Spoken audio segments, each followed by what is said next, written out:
5 pessoas foram presas por suspeita de envolvimento num esquema de sonegação de impostos. O ex-secretário estadual da Fazenda, Rogélio Pegoretti. A prisão ocorreu durante a Operação Decanter, deflagrada na manhã desta terça-feira. Que o esquema causou prejuízo de 120 milhões de reais. E não parou por aí. O capixaba não tem um minuto de paz. O ex-secretário da Fazenda, Rogélio Pegoretti, foi preso em 2022 por fraude milionária no governo Casagrande. Como se não bastasse, a atual gestão confessou que sabia dessas fraudes e não demitiu o ex-secretário, que ficou mais de 2 anos no governo. Por isso, o motivo da demissão, segundo Casagrande, foi por motivos pessoais. Os fantasmas do palácio não têm compromisso com o povo, maltratam a mansão e a deixam deserta. Está na hora de um governo sem corrupção. Vamos chamar ele, Carlos Manato, candidato ao governo do Espírito Santo, para mostrar como podemos melhorar. Está começando O Homem do Palácio Abandonado. Uma história real sobre quem deixou você na mão. De volta aqui no nosso podcast, Carlos Manato, vamos explicar aí pra gente por que aquele casarão do Palácio Anchieta sofre com tantas assombrações. Há mais de 21 anos, né, Carlos Manato? Tá na hora da gente mudar esse quadro, né? Com certeza, né? Desde que eu tive mandato, desde o primeiro mandato, só tive 2 governadores. 16 anos de mandato, Soraya mais 4, 20, e era um outro e um e outro, né? O mesmo do mesmo, né? Como dizem, é a dança da tesoura. Não é nem o mais do mesmo, é o mesmo do mesmo. É, né? O mesmo do mesmo. Agora, o Manato, o capixaba sofre muito com a corrupção na gestão pública. O capixaba está cansado, não está? Está muito cansado, né? O que nós temos que analisar hoje, né? Vamos tirar a figura do governador. Sei. Não vamos falar dele não, porque pode parecer que nós, né? Estamos querendo atacá-lo. Né? Então esquece ele, né? Esquece ele. Vamos falar do governo. Vamos lá. Alcogel, subsecretário, foi indiciado, perdeu o cargo. Detran, né, 140 milhões para comprar vídeo monitoramento. E segundo as denúncias que nós tivemos acesso e foi para frente, 39 milhões era de propina. O secretário da Fazenda, né, foi preso porque desviou junto com outras pessoas. Vamos dar nome aos bois. Rogélio Pegoretti. É isso aí. Isso. Né? 120 milhões num total. A CESAM, cheio de corrupção. O DR, o Ministério Público, pediu para afastar o presidente. Como é que você, Torino, vai falar que um governo desse não é corrupto? Não tem como não falar. Você está entendendo? Mas é um governo que não trabalhou com meritocracia. Os amigos dos amigos têm espaço em tudo quanto é lugar. Nós defendemos a meritocracia. Quando você trabalha com a meritocracia, você diminui muito a corrupção. Quando você coloca o mesmo do mesmo, você facilita a corrupção.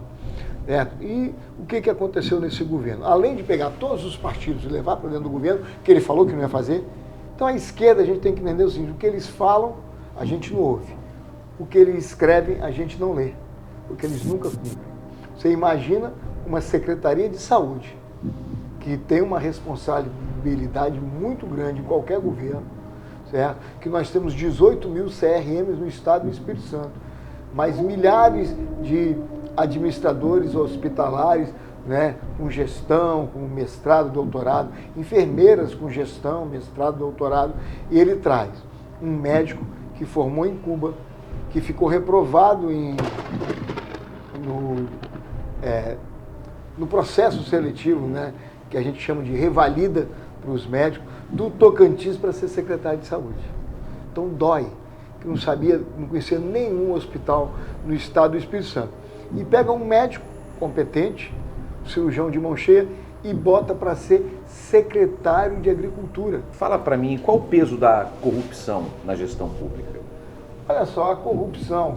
Uma coisa, você pega um ladrão de celular, você pega um ladrão de portinha de banco ali, de 10 mil reais, né? Ele vai lá e te rouba. Roubou você, te assaltou, uma pessoa. A corrupção a nível de Estado, nível de prefeitura, mata milhares de pessoas de uma vez só, dá fome, tira o seu filho da escola, tira o seu filho da creche, tira a merenda escolar, tira a cesta básica de quem tem fome, entendeu? Então isso é que faz a corrupção de um homem público, né? De um gestor. Você observa o seguinte, crime é crime, roubou um celular é crime, roubou uma galinha é crime, certo? Roubou um pão é um crime, né? Tudo é crime. Nós somos contra o crime. Mas a diferença é que o crime, quando é de pessoa para pessoa, é de uma pessoa para uma pessoa. O político não. Quando ele roubou a merenda escolar, quantos foram de muitas pessoas. 10 mil pessoas, 15 mil pessoas. Certo? Ele roubou na saúde. Deixou de fazer mamografia, deixou de fazer ultrassom, deixou de fazer ressonância. Olha a quantidade de pessoas que atinge. Então um crime desse é muito mais hediondo do que um crime do cara que roubou 1 quilo de carne. Você está entendendo? É essa a diferença. Eu sou contra o crime qualquer, não é igual os vermelhos que roubou um celular, não, né? Querem defender até R$1.000, pode, que é isso. Sou contra tudo. Igual um advogado do Lula falou, né? Ele cometeu o crime, para que punir agora? O crime já foi feito. Não fecha a conta. Entendeu? Então, nós temos essa percepção e eu te digo ainda tem um detalhe. O primeiro anúncio que o governador fez para banco foi o presidente do BNB, do Banco de Brasília, certo? Ele chegou na segunda, na terça-feira ele foi preso, nem assumiu. Esse é o governo que está aí. Meu Deus. Agora, tudo que nós fazemos pontua-se no futuro, né? Desde o início da nossa vida. Ou seja, nós temos aí um histórico na nossa vida. Qual o histórico da vida de Carlos Manato, candidato ao governo do Estado do Espírito Santo? Torino, se nós formos agora, vamos sair daqui, vamos na padaria ou na farmácia. Chega lá, me vende uma história de vida. Você não vai comprar história de vida. A história de vida você constrói na sua vida toda. Está com você, né?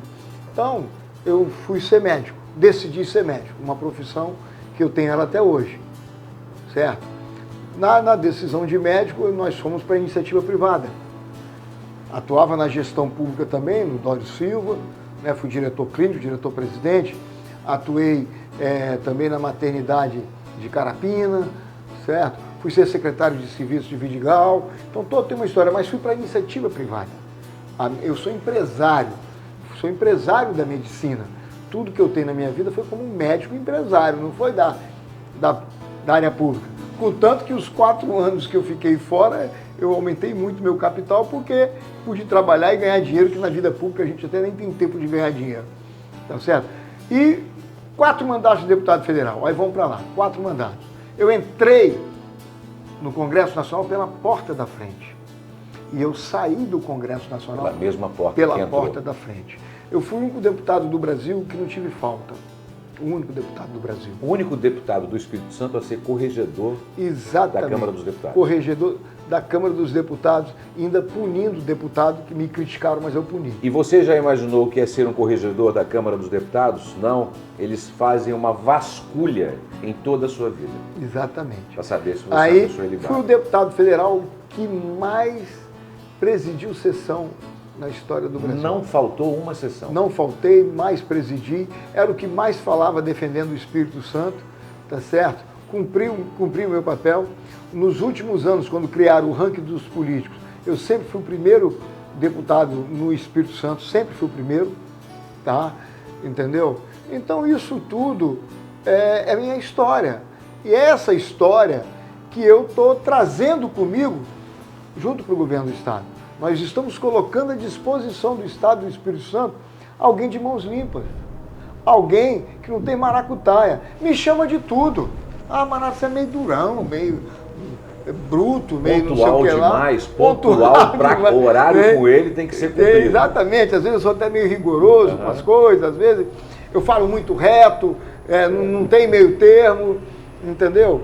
Mas não me chama de corrupto. O senhor tocou num assunto muito interessante. O que nós podemos fazer hoje, o senhor como candidato a governador do Estado do Espírito Santo, para acabar com os casos de corrupção aqui no Estado? É uma coisa assim, que nós temos que ter uma cultura muito diferente. Na hora que nós passarmos para a meritocracia, certo? Em que nós vamos escolher as pessoas competentes para o lugar. Na hora que nós não deixarmos, pelo menos nas pessoas de comando, sejam analisadas através de currículo, de história de vida, que não tenha na sua história nenhum ato de improbidade. Tem improbidade, você, resolve lá primeiro, depois a gente conversa. Não botar políticos nos lugares que não tem o que colocar. Né? Uma coisa, por exemplo, Bolsonaro pegou e colocou a Tereza Cristina, que era uma agricultora, deputada federal, veio da história dela, da agricultura com a família, e botou no Ministério da Agricultura. Aí é legal. Né? Qual é a sua profissão? Locutor, radialista, certo, e jornalista, e hoje estou deputado estadual. Tá. Quantos anos de profissão? 38 anos. Certo, então você é da área de comunicação, certo? Isso aí. Uma coisa é eu chegar e falar assim, Torino, você é da área de comunicação, 38 anos de comunicação, jornalista, Você quer ir lá conosco ajudar na Secretaria de Comunicação? É político, mas é uma meritocracia. Isso aí. Eu não posso chegar, não, Torino, eu tenho a Secretaria de Esporte, vou te dar. Não vou te dar nunca. Não vou fazer isso nunca, com ninguém. Você está entendendo? Então você tem que ver a meritocracia, as pessoas competentes nos lugares certos. Entendeu? Não é chegar e pegou o amigo, um amigo foi ser secretário de Agricultura, o outro amigo, por acordo, foi ser, que veio de fora, o secretário da Saúde, o outro amigo, que era presidente do partido, foi para o DEARES, o outro amigo que perdeu a eleição foi para o DETRAN. Só mudar um pouquinho o nosso bate-papo, o nosso assunto, para uma outra área. Nós tivemos aí, voltando à questão da pandemia, né, de 2020. O senhor, como governador do estado, o senhor entraria nessa onda de fecha tudo, né? A economia a gente vê depois, bares, restaurantes, o pessoal da cultura, do turismo, sofreu muito aqui no estado. O senhor tem uma ideia de como o senhor trataria esse problema? Se o senhor fosse governador? Eu vou até olhar ali. Vou responder olhando para lá, para a câmera. Vou responder olhando para lá. Comerciante, você que foi penalizado, você que teve que fechar seu comércio, sua loja, demitir? 30 anos de comércio, você foi obrigado a demitir, você foi obrigado a se endividar. A polícia não vai invadir o seu comércio, pelo contrário, você é cidadão de bem, a polícia vai proteger o seu comércio, vai proteger o seu comércio. Então, essas coisas é que nós vamos fazer, é diferente. O cidadão de bem, num governo Manato, será respeitado pela Polícia Militar. A Polícia Militar vai atrás de bandido. Nós vamos voltar com a Rotan. Torino, 51 tiroteios no estado do Espírito Santo, na Grande Vitória, no mês de julho. A Rotan vai atrás disso. Entendeu? Vai atrás disso. Escolas fechadas. Fecharam escolas? Não, as escolas fecharam. Fechadas. As escolas fecharam. As igrejas foram obrigadas a fechar. Depois de um ano, aí botaram a igreja como essencial para funcionar. Certo? Os taxistas, olha, endividaram, tiveram que financiar seu carro, tiveram que... uma dificuldade. Motorista de Uber. Agora, motorista de Uber, agora você é taxista. Chegou a hora de você dar o troco, rapaz. Vamos para cima agora. E eu queria que vocês analisassem o seguinte. Tem um governador do estado, certo? Mas tem 2 candidatos que foram prefeitos nessa época de 2020 e estão aí e fecharam também. Agora todo mundo é bonzinho. Todo mundo é bonzinho. Todo mundo é bonzinho. Mas o único que foi para a rua, que defendeu vocês, que se posicionou claramente contra o passaporte, que se posicionou contra o lockdown, é Carlos Manato, 22, do PL. É isso aí, Carlos Manato, nosso candidato ao governo do estado do Espírito Santo. Então quer dizer que agora é a hora do povo dar o troco. É a sua hora de dar o troco em quem fez você perder o emprego. É hora de você tirar ele do emprego, dependendo da tua ideia de votação no dia 2 de outubro. Estamos aqui no nosso podcast com o entrevistado Carlos Manato. Tamo junto, hein, garoto? Aí eu. O Homem do Palácio Abandonado. Uma história real sobre quem deixou você na mão.